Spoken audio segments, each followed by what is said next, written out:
UPSC exam clear करने के बाद क्या सच में कहानी खत्म हो जाती है या असली कहानी तब शुरू होती है जब आपके डिसीजंस लाखों लोगों की जिंदगी को अफेक्ट करने लगते हैं। क्योंकि एग्जाम हॉल के अंदर तो सिर्फ आंसर्स लिखे जाते हैं, लेकिन सिस्टम के अंदर जाकर डिसीजंस लिखने पड़ते हैं। यही सवाल एक्सप्लोर करता है एस्पिरेंट्स सीजन 3। पहले दो सीजन्स में हमने मुखर्जी नगर की स्ट्रगल देखी थी, अटेम्प्ट्स, फेलियर्स, फ्रेंडशिप्स और वो आइकॉनिक यूपीएससी जर्नी जिसने इस सीरीज को इतना रिलेटेबल बना दिया था। लेकिन इस बार कहानी एस्पिरेंट बनने की नहीं है, इस बार कहानी है पावर मिलने के बाद इंसान कैसा बनता है। और सबसे इंटरेस्टिंग बात यह है कि इस सीजन में सीरीज अपने ही हीरो को चैलेंज करती है। सीजन 3 की स्टोरी दो टाइमलाइंस में चलती है। पहली टाइमलाइन हमें 2015 में ले जाती है, जहां अभिलाष अपने 6th और फाइनल अटेम्प्ट की तैयारी कर रहा है। वो आईआरएस क्लियर कर चुका है, लेकिन उसका ड्रीम अब भी आईएएस बनने का है।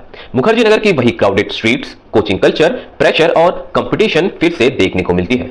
दूसरी टाइमलाइन हमें प्रेजेंट में ले जाती है, जहां अभिलाष अब रामपुर का डिस्ट्रिक्ट मजिस्ट्रेट बन चुका है। यानी वो सपना जो लाखों एस्पिरेंट्स देखते हैं वो अब उसके पास है। लेकिन असली कॉन्फ्लिक्ट यहीं से शुरू होता है। रामपुर में अभिलाष एक बड़े एजुकेशनल टाउन प्रोजेक्ट को सिक्योर करने की कोशिश कर रहा है, जो पूरे रीजन के डेवलपमेंट के लिए बहुत इंपॉर्टेंट है। लेकिन उसके सामने राइवल बनकर खड़ा हो जाता है उसका पुराना कॉम्पिटिटर पवन कुमार, जो अब संभल का डीएम है। और यहीं से शुरू होती है दोनों के बीच ईगो, एम्बिशन और आइडियोलॉजी की टक्कर। पवन कुमार का कैरेक्टर इस सीजन का सबसे इंटरेस्टिंग पार्ट है। शुरुआत में वो ऑलमोस्ट विलन जैसा लगता है, क्योंकि वो लगातार अभिलाष के खिलाफ खड़ा दिखाई देता है। लेकिन जैसे जैसे स्टोरी आगे बढ़ती है, हमें समझ आता है कि पवन सिर्फ राइवलरी के लिए नहीं लड़ रहा, उसके लिए डेवलपमेंट एक पर्सनल मिशन है, क्योंकि वो उस बैकग्राउंड से आता है जहां सिस्टम तक पहुंचना ही एक बड़ी जीत होती है। दूसरी तरफ अभिलाष के सामने एक और बड़ी प्रॉब्लम खड़ी हो जाती है। उस पर एथिक्स इंक्वायरी शुरू हो जाती है, जिसमें आरोप है कि उसने अपने बेस्ट फ्रेंड गुरी को बिजनेस टेंडर देकर नेपोटिज्म किया है। और सबसे शॉकिंग बात यह है कि इस इंक्वायरी के पीछे होता है उसका ही पुराना मेंटोर संदीप भैया। यानी एक समय जो उसका गाइड था, वही अब सिस्टम के अंदर उसका बिगेस्ट क्रिटिक बन जाता है। इससे अभिलाष की पोजीशन और भी कॉम्प्लिकेटेड हो जाती है। उसे अपने रेपुटेशन को भी बचाना है, प्रोजेक्ट को भी सिक्योर करना है और अपने पास्ट रिलेशनशिप को भी हैंडल करना है। लेकिन इस सीजन की सबसे बड़ी स्ट्रेंथ है कि ये अभिलाष को परफेक्ट हीरो की तरह प्रेजेंट नहीं करता। पहले सीजन्स में अभिलाष क्लियरली मेन प्रोटैगनिस्ट था, लेकिन इस बार सीरीज उसके फ्लॉज को भी सामने लाती है। कई बार उसके डिसीजंस ईगो ड्रिवन लगते हैं, कई बार वो डेवलपमेंट प्रोजेक्ट से ज्यादा अपनी इमेज की चिंता करता दिखाई देता है। और धीरे धीरे स्टोरी ये हिंट देती है कि शायद अभिलाष उतना आइडियल ऑफिसर नहीं है जितना हमने पहले सोचा था। यही जगह है जहां पवन कुमार का कैरेक्टर और स्ट्रांग हो जाता है, क्योंकि उसके एक्शंस में इमोशन भी है, स्ट्रगल भी है और कंट्री के लिए जेन्युइन कमिटमेंट भी दिखाई देता है। इस सीजन में एक और सटल थीम देखने को मिलती है, और वो है प्रिविलेज।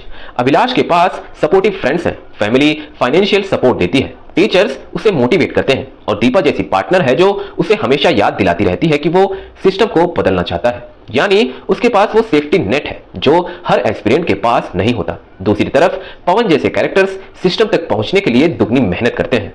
यही कंपैरिजन इस सीजन को और इंटरेस्टिंग बना देता है, क्योंकि यहां राइवलरी सिर्फ दो ऑफिसर्स के बीच नहीं है, बल्कि दो जर्नीज के बीच है। हालांकि सीजन में कुछ फ्लॉज भी हैं। ट्राइपॉड गैंग यानी एसके और गुरी इस बार काफी साइडलाइन लगते हैं, उनके कैरेक्टर्स पहले जितने इंपॉर्टेंट नहीं लगते। और एंडिंग में जो नेक्स्ट सीजन का सेटअप किया गया है वो थोड़ा अननेसेसरी स्पाई एक्शन टोन ले लेता है, जो सीरीज के ग्राउंडेड फील से थोड़ा अलग लगता है। लेकिन इन फ्लॉज के बावजूद एस्पिरेंट सीजन 3 एक इंपॉर्टेंट सीजन बन जाता है, क्योंकि ये सिर्फ यूपीएससी क्लियर करने की स्टोरी नहीं बताता, बल्कि ये दिखाता है कि पावर मिलने के बाद इंसान कैसे बदलता है।